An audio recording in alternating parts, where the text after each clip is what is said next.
आप जानते हैं, एक, एक औरत थी, एक औरत थी, नेक पारसा खातून थी। एक रोज उसके दरवाजे पे एक भिखारी आया, वो उसको भीख देने लगी। उसके शौहर ने उसको देख लिया, उसके शौहर ने उसको कसम दी कि आज के बाद तू किसी भिखारी को भीख नहीं देगी, तो राह खुदा में खर्च नहीं करेगी। औरत ने कहा ठीक है। एक रोज फिर उसके दरवाजे पे एक भिखारी आया। औरत ने उसको भीख दी। उसके शौहर ने कहा तूने ये क्या किया, क्या किया? कहा मैंने अल्लाह की रजा के लिए किया है। उसके शौहर ने कहा, उसको कसम याद दिलाई और फिर कहा अगर तूने ये अल्लाह की रजा के लिए किया है तो फिर अपने रब की रजा के लिए आग में कूद जा। वो औरत गई और सजने संवरने लगी। वो औरत गई, सजने संवरने लगी। उसका शौहर बड़ी हैरत से देखता है, बड़ी हैरत से देखता है और पूछता है तू ये क्या कर रही है? वो कहती है मुहिब जब अपने महबूब से मिलने जाता है तो अपनी औसत भर तैयार होके जाया करता है। मुहिब अपने महबूब से जब मिलने जाता है ना तो तैयार होके जाया करता है, जेबो जीनत करके जाया करता है। आज हमारे क्या हाल? वो आग में कूदने जा रही थी, तैयार हो रही थी, जेबो जीनत कर रही थी, अपनी औसत भर जेबो जीनत कर रही थी। आज हमारे क्या हालात है? हम भी तो मस्जिद में अपने परवरदिगार से मुलाकात के लिए जाते हैं, जैसे उठते हैं चल देते हैं। एक आस्तीन कहीं जा रही है, चेहरे से पानी मस्जिद के फर्श पे टपक रहा है। वजू किया, सही से वजू भी नहीं है हमारा। हम मस्जिद में अपने रब से, अपने परवरदिगार से मुलाकात के लिए जा रहे हैं। हमारे हुलिया कैसी है, बाल बिखरे हुए हैं। हाँ? वो औरत तो आग में कूदने जा रही थी। आज हम किसी दुनियावी आदमी से मुलाकात के लिए जाते हैं ना, किसी बड़े बड़े लोगों से मुलाकात के लिए जाते हैं ना, तो हमारे आस्तीन के बटन भी बंद होते हैं, हमारा कॉलर बटन भी बंद होता है। लेकिन जब मस्जिद में जाते हैं ना तो हमारी एक आस्तीन ऊंची है, एक आस्तीन नीची है ना। हमारे बाल बिखरे हुए, लगता ही नहीं है कि हम मस्जिद में जा रहे हैं, अपने परवरदिगार से मुलाकात के लिए जा रहे हैं। वो औरत तो आग में कूदने जा रही थी, उसके लिए तैयार हो रही थी। उस औरत ने ना जुमला का ना, जब मुहिब अपने महबूब से मुलाकात के लिए जाता है तो तैयार होके जाता है। उसके बाद वो तंदूर में कूद गई। उसके शौहर ने तंदूर के ऊपर ढक्कन लगा दिया। 3 रोज के बाद तंदूर से ढक्कन को हटाया, तंदूर से ढक्कन को हटाया तो देखता क्या है कि वो औरत आग पे बैठ के मुस्कुरा रही है। ऐसे ही मौके पे हजरत बायजीद बुस्तामी ने कहा था, बायजीद बुस्तामी ने कहा था आरिफ आग के लिए अजाब है और जाहिल के लिए आग अजाब है। अगर जहन्नम बायजीद को देख ले तो जहन्नम सर्द पड़ जाए। बायजीद बुस्तामी ने फरमाया था आरिफ आग के लिए अजाब है, आरिफ आग के लिए अजाब है और जाहिल के लिए आग अजाब है ना।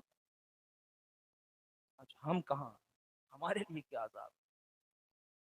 हम आग के लिए अजाब हैं या आग ही हमारे लिए अजाब? आप जानते हैं कि एक बुजुर्ग थे, वो देखते हैं कि एक लोहार है। वो लोहार गर्म लोहे को, बिल्कुल लाल तपते हुए लोहे को हाथ से पकड़ता है, उसको जलता नहीं है। वो बुजुर्ग उस नौजवान से, उस लोहार से सवाल करते हैं कि लोहार जरा ये तो बता, बशरियत का तकाजा है कि जब बशर आग को छूता है तो जल जाता है, उसके हाथ में छाले पड़ जाया करते हैं, लेकिन तू छूता है जलता नहीं है, वजह क्या है? वो लोहार कहता है कि एक मर्तबा कहत पड़ा ना, तो मेरे दरवाजे पे मेरे पड़ोस की एक नौजवान औरत आई। उसने मुझसे खाना मांगा, मैंने उससे अपनी नफसियाती ख्वाहिश को जाहिर किया। उस औरत ने कहा कि मैं भूखी रह लूंगी लेकिन मैं गुनाह गुनाह के करीब ना जाऊंगी। कई रोज मुसलसल वो मेरे दरवाजे पे आती रही, मैं उससे अपनी नफसियाती ख्वाहिश को जाहिर करता रहा। वो वापस जाती रही, वो कहती रही कि मैं भूखी मर जाऊंगी लेकिन गुनाह के करीब ना जाऊंगी। एक रोज वो औरत मेरे दरवाजे पे आई, मैंने उसके सामने खाना दे दिया, खाना रख दिया। उस औरत ने कहा कि ऐ नौजवान, अगर तू अपनी नफसियाती ख्वाहिश के लिए मुझे ये खाना दे रहा है तो मैं भूखी मर जाऊंगी लेकिन गुनाह के करीब ना जाऊंगी। उसने कहा कि नहीं, मैं तुझे खुदा की रजा के लिए दे रहा हूं। उस औरत ने फौरन अपने हाथों को उठा, रब की बारगाह में उठाया। उठाने के बाद दुआ करती है कि परवरदिगार आलम, अगर ये नौजवान अपनी बात में सच्चा है तो ऐ परवरदिगार आलम इसे दुनिया और आखिरत की आग से महफूज फरमा दे। वो नौजवान कहता है उन बुजुर्ग से कि ऐ बुजुर्ग, जिस रोज से उस औरत ने मेरे लिए रब की बारगाह में अपने हाथों को उठा के दुआ की थी कि परवरदिगार आलम इस नौजवान को दुनिया और आखिरत की आग से महफूज फरमा दे, उस दिन से मैं दुनिया की आग से महफूज हो गया और इंशाअल्लाह उम्मीद है कि आखिरत की भी आग से महफूज हो जाऊं। बेशक, सुभान अल्लाह, है ना। जब बंदा गुनाहों से डरता है, जब बंदा अल्लाह की रजा के लिए काम करता है, तो अगर उसके लिए हक में दुआ कर दी जाती है तो वो दुनिया और आखिरत की आग से महफूज हो जाया करता है। तो आग को छूता है तो जलता नहीं है। आप जानते हैं ये उर्स का मौका है। हजरत मखदूम बिहारी अलैहिर्रहमा अपनी किताब में मादनुल मानी में एक वाक़या तहरीर फरमाते हैं। मालूम है क्या फरमाते हैं?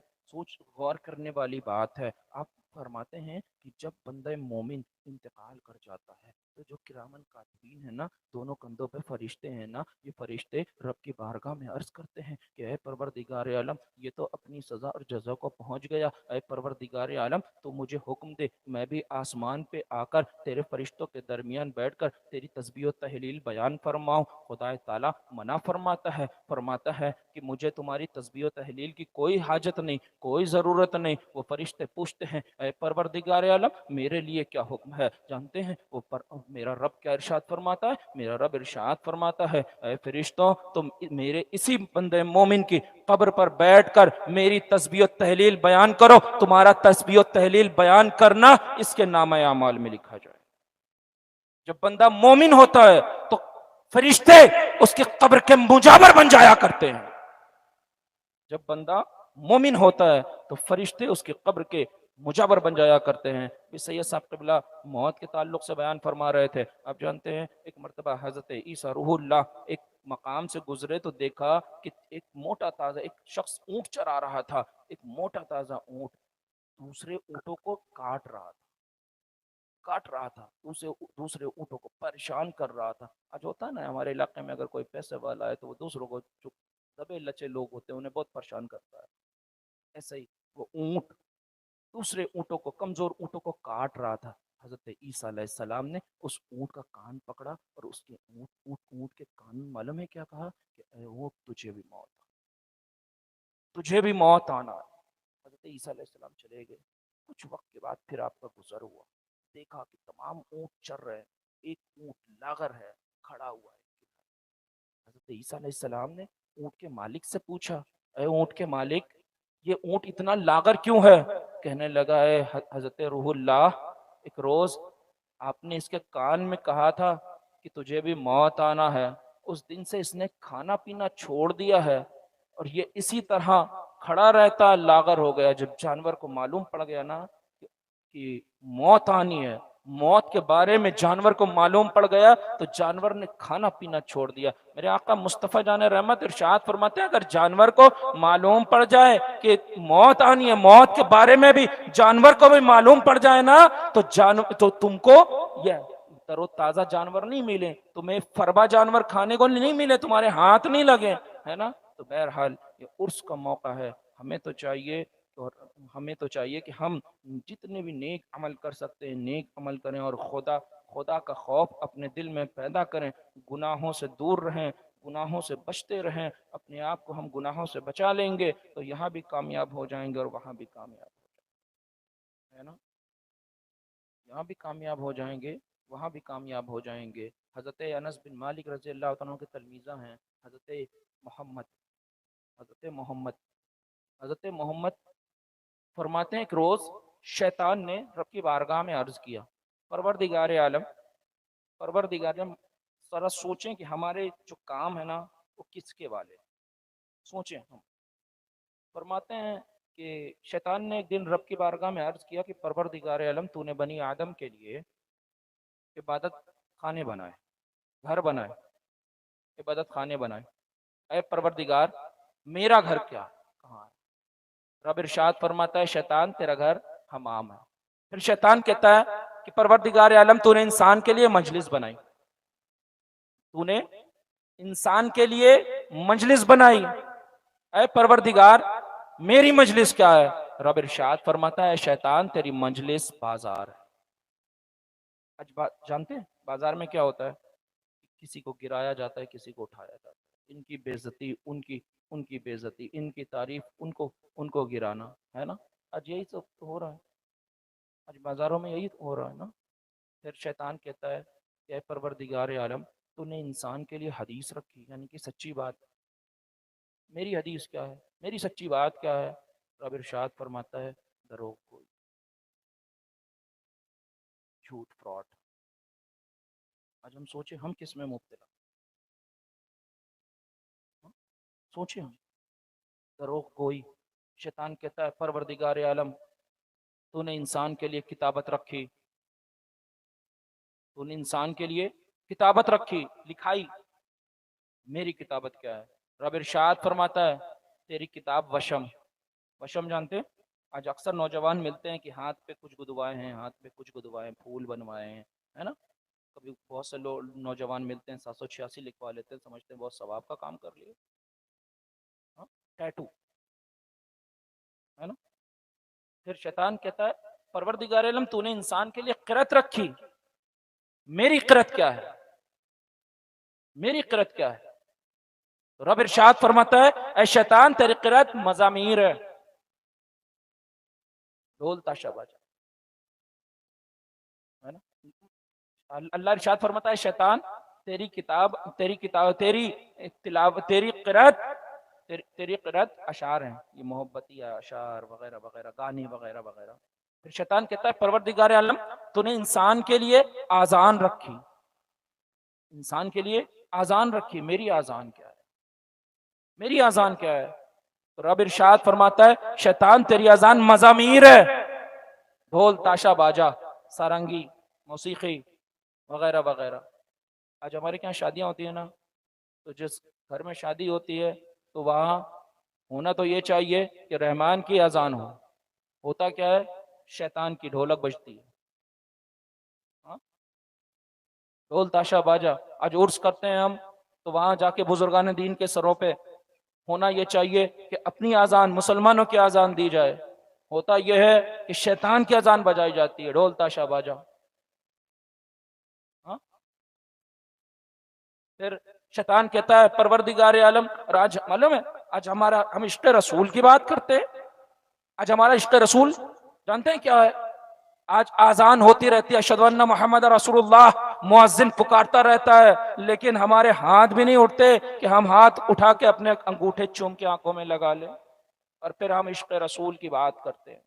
आप जानते हैं पहले, पहले तुर्की के लोग, तुर्की के पहले के लोग, जब उस तुर्की का किसी कोई बुढ़ा होता था ना, उससे कोई पूछता था तुम्हारी उम्र कितनी है, तो जानते हैं अगर उसकी उम्र 63 साल से जायद हो जाती थी तो जानते हैं वो सर को झुका लिया करता था और झुका के मायूसी के आलम में कहता था कि मेरी उम्र हद से बढ़ गई है, मेरी उम्र हद से बढ़ गई है, यानी कि मेरी मेरी उम्र मुस्तफा जाने रहमत की उम्र पाक से तजावुज कर गई है, आगे बढ़ गई है। ये उनका इश्क रसूल था। वो नहीं चाहते थे कि हमारी उम्र मुस्तफा की उम्र पाक से ज्यादा हो, वो चाहते थे हम मुस्तफा की उम्र पाक से पहले दुनिया से चले जाए। आज हम अगर 70-75 हो गई बड़ा खुश होते हैं, हाँ? लेकिन उनका इश्क रसूल था। फिर जानते हैं शैतान क्या कहता है? शैतान कहता है कि ऐ परवरदिगार आलम तूने इंसान के लिए खाने की चीज रखी, मेरे खाने की क्या चीज है? रब इरशाद फरमाता है कि ऐ शैतान जिस पर मेरा नाम ना लिया जाए वो तेरे खाने की चीज है, यानी कि बगैर बिस्मिल्लाह के जो खाया जाए वो तेरे खाने की चीज है। फिर शैतान कहता है परवरदिगार आलम तूने इंसान के लिए मशरूबात रखे, मेरे पीने की क्या चीज है? रब इरशाद फरमाता है ऐ शैतान तेरे पीने की नशे वाली चीज। आज हमारा नौजवान शराब पीता है, आज हमारा नौजवान बियर को जौ का जूस कह के पीता है, हाँ? जैसे बचपन में होता था ना कि वो सुअर को सुअर ना कहो, खिंजीर कह दो, पिग कह दो। आज वैसे ही शराब को बियर कह दो तो ठीक है, और शराब कहोगे तो वो हराम हो जाएगी, और बियर कह देंगे तो वो जूस बन जाएगा, हाँ? आज हमारे यहाँ इस तरीके की बातें चल रही हैं। बहरहाल अल्लाह ताला हम सबको बुराई से बचाए।